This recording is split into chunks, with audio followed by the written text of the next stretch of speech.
Welcome to Breakaway. Today's guest was a part of the New York Giants Super Bowl team that took down Tom Brady, was once called the fittest man in the NFL as a punter. He's a podcast host, motivational speaker, and so much more. He joins us today to chat about how he took down the GOAT, his thoughts on the NFL today, what he's doing to build up the next generation of strong men, as well as explain how sports instills values and principles that are essential to a successful life. I'm John Root, and this is Breakaway.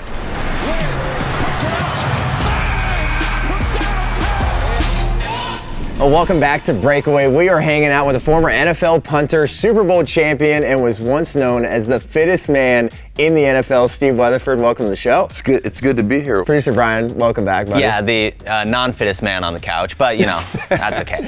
I know, I feel kind of inferior right now. I feel like I should have hit a few bicep curls. Well, you're the one that's in control of everything that's going on right now, so you can either make me look really good or make me look really bad, man. Hey, you got to make yourself look good right here, right now. Can you describe your NFL career, like looking back now after a great 10-year NFL career? How would you describe it? Yeah, I mean, I was one of those guys that, I was pinching my butt cheeks to make the team at the final roster cuts, and I honestly didn't think I would ever make it into the NFL. And then you always, kind of like what you've done in your career, we always set these goals that we have for ourselves, and you get to that one goal, and it was just make it into the NFL. And then you look, the NFL league average is 4 years, so let me make it past this fourth year, and I made it here, man, it would be amazing if I could be a part of a Super Bowl winning team. You can only control what you can control, and it was crazy how God continued to keep me healthy, but then continue to put me in opportunities where preparation meets that opportunity, and you're able to be successful. So I feel like it was just overcoming, just like I feel like any athlete, overcoming adversity after adversity. But I was just really thankful that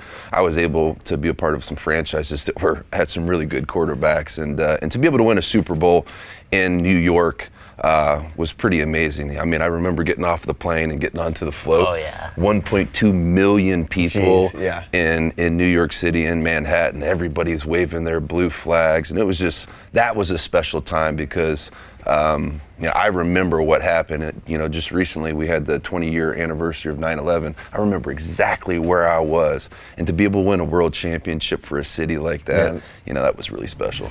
We need to talk about that Super Bowl championship too, because you took on the GOAT, Tom Brady. Yeah. And actually at halftime, Al Michaels was saying, this is the MVP of the Super Bowl, the punter of the New York Giants. Yeah, I was thankful. I didn't hear that until after the fact, but the game was played 46 miles from where I went to high school. I'm from Terre Haute, Indiana. That's awesome. It was in my 7th year in the NFL, my first year with the Giants. I was on a 1-year deal, and to be able to have the best game of your life in the biggest game of your life, 45 minutes from where you went to school with 120 million people watching against the best football player that's ever played the game. It was like a storybook ending. Totally. The only catch was, like, my career was still continuing to evolve, but I had amazing teammates. I had an amazing opportunity, and preparation met that opportunity. But I'll tell you, man, the NFL has changed a lot since, in about 3 weeks, I'm going back for the Super Bowl reunion, and there's actually going to be some things that I'm going to miss out on taking part in because I'm not willing to get vaccinated, and just to see the way that politics are starting to weave themselves, how they've woven themselves into the fabric of the NBA, the fabric of the NFL. It's going to be different 10 years from now. Like, my son is 13 years old, and so if he does, continue to pursue his dreams of being a professional athlete one day, and if they're fulfilled, I can imagine what professional sports are going to be like, and how much influence politics will have on when they play games, how they play games, and just so many different ways of how the NFL or the NBA generates funds. Yeah, and at the same time too, I know Brian and I have talked about this quite a bit, just being big sports fans. The Players Association needs to stand up for the players. And you're seeing places like the NBA where they're saying, we're not mandating the vaccine. And then you're seeing you have crazy protocols that are going on in the NFL, and it seems like, hey, if you're unvaccinated, you need to be here. If you're vaccinated, you can do this, you can live your life, you can't live your life, and it's just divisive too. It's just taken away from the game. Well, Exactly. It's not making it about the game. At the end of the day, professional sports are supposed to be about the most premier athletes, the most skilled athletes walking the planet competing against each other. It's not supposed to be about Republican or Democrat. It's not supposed to be about right and left. It's about being the best of the best, and not about what your political views are. Like, let that be out there. Let's play ball. And Steve, that kind of makes me curious. Like, you're speaking like this. Do you think there are a lot of current NFL players that feel the same way as you, but maybe don't feel like they have the ability to speak out on that? Well, I mean, with cancel culture and everything, like the NFL is not cutting me a check anymore. So I'm sure the conversations that we're having right now will more than likely be heard by people at the Giants, and that's okay, because at the end of the day, I feel like for all of us, we're all given a voice. And that's one of the reasons that I feel like social media is amazing now, because we can't be silenced, but they're working to silence us on that front as well. And to get back to your point, there's a lot of people right now that are getting paid by the NFL or these franchises that won't speak up because this is their one shot, man. Yeah, like Think you said, about 4 years. For a lot of those Some guys. of these guys have been dreaming about what they're doing right now since they were 5 years old. Now they're 25 years old, and they have beliefs. They have things that they want to speak out about, but they're living their dream right now. And so they have to be conformed to the pattern of that league so they can get paid by it. Totally. We're going to talk about next segment with Steve Weatherford, how you can be the CEO of your life, some healthy obsessions, and how he uses his platform to make sure we can build some strong men and build up the next generation. I'm John Root, and this is Breakaway.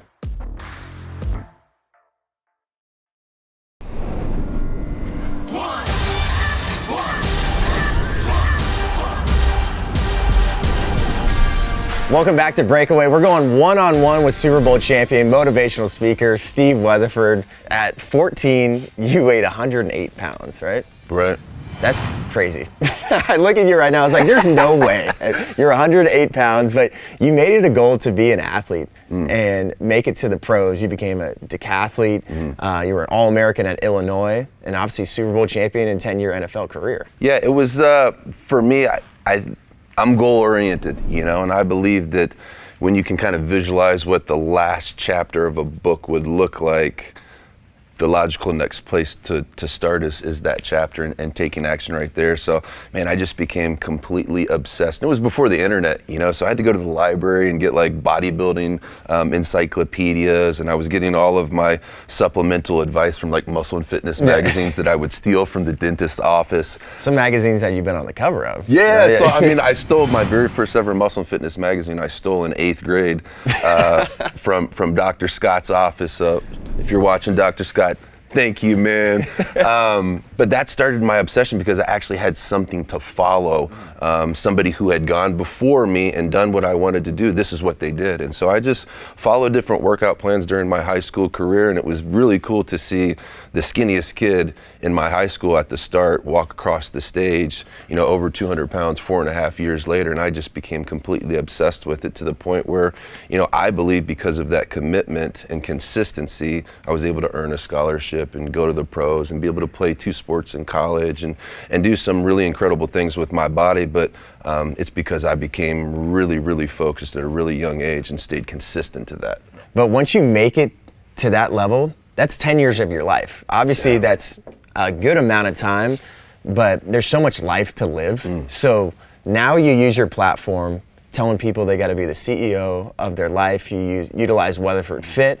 Do you feel like how you utilize your platform now is maybe even more important than making it to the NFL and having that decade there? Oh, for sure, because my pursuit to the NFL is like for sure self-serving, John, because it was something that when I was in the backyard with my dad or my brother and we're throwing the ball, it's like the thing that we all imagined ourselves doing was like being in the NFL and catching that touchdown. Well, I didn't get to catch a touchdown, and nobody imagines himself being the punter in the NFL. But I did it, I was in the NFL. But I remember after winning the Super Bowl, I remember what it was like, John, swiping my key card. It was the first time that I was like by myself. And I remember walking into my hotel room, walking past my bed and walking up to the window and looking down and realizing all of these people that didn't play in the game, and some of them weren't even Giants fans, were just so excited about the game that was played. And it was the first time I took a deep breath. And before I could exhale, I just remember like a wave of depression coming over me because I had achieved what I always wanted to achieve, but I thought it would make me feel different, you know? And so I knew, like, after my 7th year in the league and that night in the NFL, that my days in the NFL were numbered, because anything above that was going to require so much more of me. And that's what got me into, you know, retiring at 10 years in the NFL, where honestly I feel like I could go back right now and play at almost 39 years old. But I just felt pulled into not just motivational speaking, but leadership, mindset, discipline, and sharing the components of peak performance that allowed me to be, you know, to be able to achieve like a Bruce Lee focus, because I only played 7 seconds at a time. Yep. 4 plays a game, 7 seconds at a time. I'm only playing 28 seconds a game, you know? And so there was things that I was able to mentally condition myself into that I believe really, really impact people at a deep level, whether they're CEOs, teachers, entrepreneurs, or high-level athletes.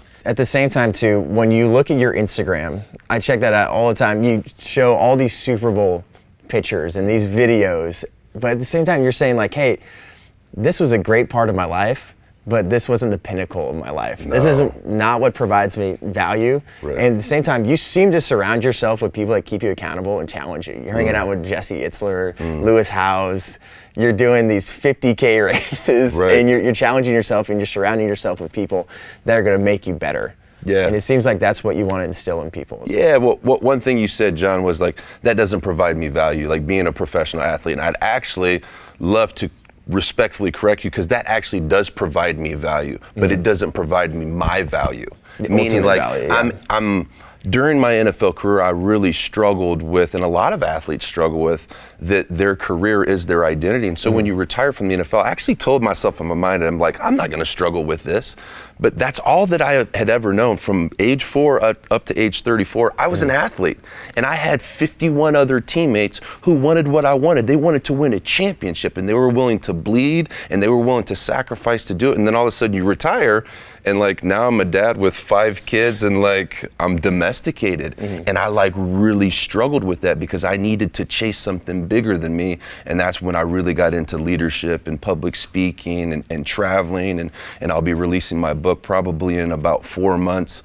Really, really excited about that. It'll be my testimony. It will be a mental reconditioning program for people to wake up the champion inside of them. And you want to instill this in the next generation too. You share a lot of videos working out with your son too. You want him to be a beast as well. You want him to be the fittest man in the NFL, hopefully at some point too. Yeah, just I want him to know I want him to know 4 really important things, John. I want him to know who he is. I want him to have his identity.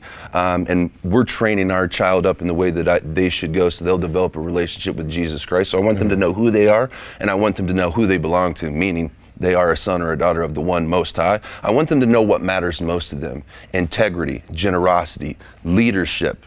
Those are things that are instilled core values in our family. And I also want them to know that discipline is discipline is discipline. It doesn't matter how gifted you are or how much money you have. If you're not disciplined with what God has given you, if you don't steward it well, God can't multiply that. So those are the things that I want to teach my son and instill in him, because here's the deal. He's 13, John.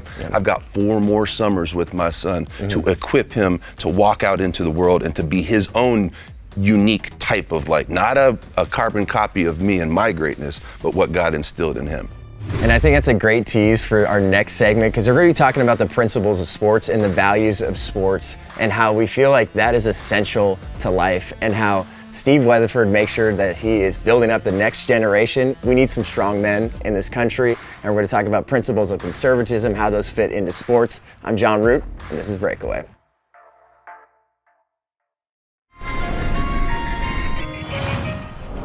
Hey, we're back with Breakaway, hanging out with the fittest guy I think we've ever seen on the couch. we'll tell you that. Some of the other guests might take offense to that, but you know, it's okay. Producer Brian, he's back. We were talking about last segment about principles and values that sports teach, and then what you're instilling into the next generation. Brian and I were talking, and we really believe principles of conservatism should be instilling a fitness of physical, mental, and spiritual. And I feel like that's something that should be a core principle of conservatism, making sure people are physically, mentally, and spiritually strong. Do you agree with that? I absolutely agree with that, but I feel like a lot of people are like looking for a balance of the three, and I'm just like, I'm real with myself. It's going to take a lot of work for me to get my spiritual muscle to match my physical or my mental muscle. I spent 25 years as like a professional developing my mind and my body to be able to go out there and perform a skill no matter how many people are watching. And to be honest with you guys, I only prayed like before meals or before games because I was scared to death people were going to find out I was a fraud or a phony. So like mind, body, and spirit is absolutely, I believe, not just a conservative or a left or a right thing. Like that's a human thing. That's how God created us to operate. So if we are to be examples to other people, we have to develop all areas of our life and be the fruit. But a lot of men aren't willing to like have that real conversation with themselves and like, what are the things that are really stopping me? What are the ways that I'm thinking? What are the ways that I'm speaking? What are the coping mechanisms or addictions that I'm allowing to exist in my life that maybe existed in the father before me? What are those generational curses? And they could be poverty. They could be alcoholism. They could be, with opioids now. Like that's a whole new wrinkle of addiction. And not to mention, then you mix in tech addiction, and social media. That's a whole new form of addiction. And so it's just, there's a scripture in the Bible, and I'll say this, and then I know you got another question. It says, do not be conformed to the patterns of this world, but be transformed by the renewing of your mind. And what that means to me is like, look at everything that is being intentionally and strategically created to get us to think a certain type of way. But until we have conversations like this about what does it really mean to be a leader? And to me, in my house, what it means to be a leader is to have a positive attitude, to be committed to excellence, to be a leader at all times, to be generous, and then be committed to other people as much as you're committed to yourself. And so I know that was a long answer to your question, but there are some conforming that is happening in this world right now, and conversations like this are going to be the thing that get people to start to think about what they're thinking about a little bit differently. Completely. And there's so many values that are instilled in sports too. We want kids and people to jump into sports for a specific reason. You can find community, you build up character. Obviously you can get in physical, spiritual, and mental shape. Sure. And I feel like that's the power of sports too. Growing up and playing sports, learning those. And then when people watch sports now, those are the values they should be getting. Yeah, at the end of the day, it's collective suffering. John, like that's the thing that I believe I miss the most about being a professional athlete or an athlete in general is the collective suffering of like training camp. Yeah. Like nobody liked training camp. And matter of fact, dude, we only got paid $250 a game in training camp. Eli Manning, who might be making $20 million that year, he only got $250 for training camp. So nobody wanted to be in training camp, but we knew it was a proving ground that we needed to earn our stripes to get that blue helmet to play that season for the New York Football Giants. And so it was like those hard times that really brought us together. Like, do I miss playing in like Super Bowls and big important games? Of course. Sure. Yeah. But I actually miss like playing poker with the guys like maybe a night or two before final cuts because we're all nervous whether or not this might be the last night or two that we spend together because, maybe I'm too expensive or maybe, they're going to ask him to take a pay cut and he gets traded. And so to me, it's that collective suffering of going through something difficult together for a purpose bigger than who you are. And I believe that's what family really is. And that's why it feels good. So then when we don't get that anymore, that's why we struggle. No, completely, and that's why we love sports. Is sports isn't necessarily about just making it to the pros. Why do kids love sports? It's about discipline. It's about learning that you can achieve things, that you can be better than you were yesterday. It's about working as a team, and it's unfortunate because I feel like as some of this laissez-faire type of today's American culture seeps into the world of sports, it's kind of ruining what the traditional sports used to be like, and that's what I'm really worried about. Yeah, well, you're worried about it, man. Like, I love my family, but I saw the other day on Facebook that my brother is the coach of a team, and they gave the team that got second place in the losers bracket rings.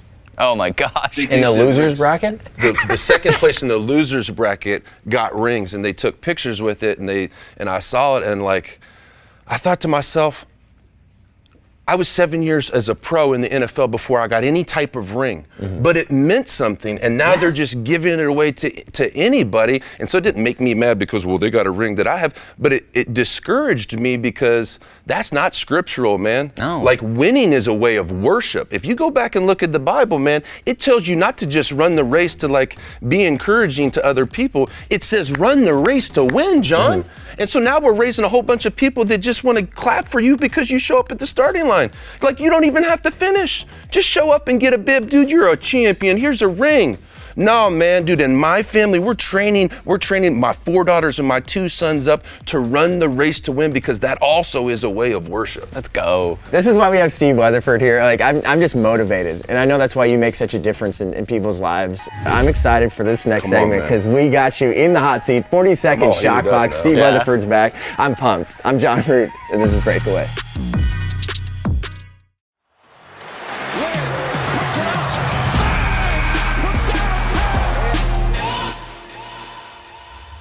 Welcome back to Breakaway. This dude right here, Steve Weatherford, in the hot seat, 40-second shot clock. Brian, you ready to rock? Oh, I'm ready to go. I'm ready to go. All right, you have not seen these questions. 40 seconds, ready, set, go. Will the Bucks repeat? No. Favorite punter of all time? Jeff Fiegels. Worst punt you've ever had? 17 yards. What's your favorite workout? Not running. Least favorite stadium to play in? Philadelphia. What do you eat for a workout? All of it. What's the most you've ever benched? 385. I gotta know who was in those Giants poker games. Eli, Tuck, Bradshaw, Jacobs, Tynes, Diassi. Who was the toughest to play against in poker? Eli. And that is it at the buzzer.